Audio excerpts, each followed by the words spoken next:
ફ્રીઝમાં ભેગી કરેલી મલાઈને મેળવ્યા વગર જ તેમાંથી માખણ, ઘી અને પનીર બનાવવાની એકદમ સહેલી રીત તમને બતાવીશ।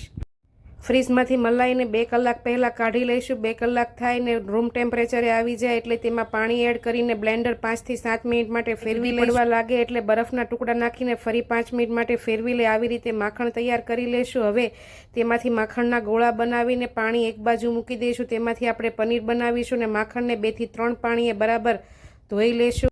પછી ગેસ ઉપર 15 થી 20 મિનિટ માટે ઉકળવા દઈશું એટલે તમે જુઓ તેમ સરસ એવું ઘી બનીને તૈયાર થઈ જશે। ગળીને તેને બરણીમાં ભરી લેશું। વધેલા મલાઈના પાણીને ગેસ ઉપર મૂકી ઉકળી જાય એટલે તેમાં 1 લીંબુનો રસ નાખીશું એટલે તેમાં જુઓ તેમ તેમાંથી પનીર છૂટું પડવા લાગશે। ગળણીથી તેને ગળી લઈશું અને રૂમાલમાં બાંધીને અડધી કલાક માટે મૂકી દઈશું તો તેમાંથી સરસ એવું પનીર બનીને તૈયાર થઈ જશે। છે ને એકદમ ઇઝી રીત। ચેનલ સબસ્ક્રાઈબ કરવું ભૂલતા નહીં।